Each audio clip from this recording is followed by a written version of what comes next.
We grew up hearing stories of Devas and Asuras, of gods and demons, of good and evil, of light and darkness. Yet, mythology is rarely so simple. For there was once an Asura king who ruled very differently. His people did not fear him, they loved him. His kingdom knew neither hunger nor injustice. And when the day came for him to leave, his people did not forget him. They waited for the day he would return. His name was Mahabali. Today, in our Folktales Around the World series, we travel to Kerala, a beautiful state in South India, often known as God's own country, to hear the story of a remarkable king, an Asura king whose people loved him dearly. Long ago, in the ancient world of Devas and Asuras, Mahabali was born into a powerful Asura lineage. He was the grandson of Prahlada, a great devotee of Vishnu. From his grandfather, Mahabali inherited not only a mighty legacy, but also lessons in devotion, righteousness, and true greatness. But he did not simply inherit greatness. He grew into a formidable warrior and became the ruler of the Asuras. Strong, commanding, Mahabali possessed the presence of a king. Yet what truly set him apart was his generosity. He was known for never turning away those who came to him seeking help. Under his rule, his kingdom flourished, and people remembered Maveli's reign as a golden age, a time of abundance, peace, and equality. He lived not for his own glory, but for his people, and they loved him for it. But Mahabali's power continued to grow. Through his strength, his determination, and his great sacrifices, he became powerful enough to extend his authority across the three worlds. The Devas began to fear him. Their concern was not simply that Mahabali was an Asura, it was that his power had become immense. The balance between the worlds was beginning to change. The Devas turned to Vishnu. And Vishnu did not come as a warrior carrying a weapon this time. He came as something much smaller, a young Brahmin dwarf. His name was Vamana.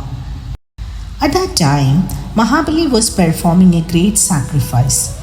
And because he was renowned for his generosity, people from everywhere came to ask him for gifts. Mahabali had made a promise. No worthy person who came before him would leave empty-handed. Then Vamana appeared. He was small in stature, carrying the simple belongings of a Brahmin ascetic. Mahabali welcomed him. He asked the young Brahmin what he desired. Vamana made a surprisingly modest request. He wanted only 3 paces of land. Mahabali smiled. 3 paces? For a king who possessed vast territories, this was almost nothing. He agreed. But his guru, Shukracharya, immediately understood that this was no ordinary Brahmin boy. He warned Mahabali. This was Vishnu himself. He had come to test him. Shukracharya urged Mahabali not to make the promise. But Mahabali had already given his word, and the king's word could not be taken back. He looked at Vamana and he kept his promise. Then something extraordinary happened. The small Brahmin boy began to grow until he became enormous. He became Trivikrama, the cosmic form of Vishnu. His first step covered the entire earth. His second step stretched across the heavens. The worlds themselves seemed to disappear beneath his stride. Then there was nowhere left for the third step. Vishnu looked at Mahabali. The king understood. He had promised 3 paces, but there was nothing left to give. So Mahabali bowed his head and offered himself. Place your third step upon my head.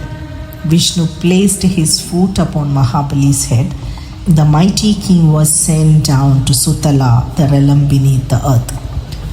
Mahabali had lost everything, yet he had not broken his word. Seeing his humility and devotion, Mahavishnu blessed him and granted him the kingdom of Sutala, a magnificent realm beneath the earth. But Mahabali had one final wish. He asked to return once every year and see his beloved people. Mahavishnu granted his wish. And so, according to the beautiful tradition of Kerala, Mahabali returns each year during Onam. Homes are decorated with colorful pookalams, families gather for the grand Onam feast, and the spirit of celebration fills the land. For Malayalis, Onam is more than a festival. It is yearly welcome to a king who, according to the legend, once ruled a land where his people lived in happiness and prosperity.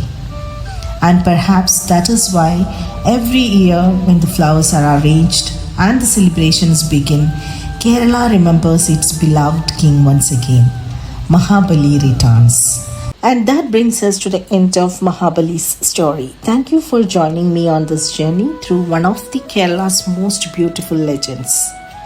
If you enjoyed this story, subscribe to the Meluhan World for more timeless tales from around the world. And don't forget to press the bell icon so you never miss a new story.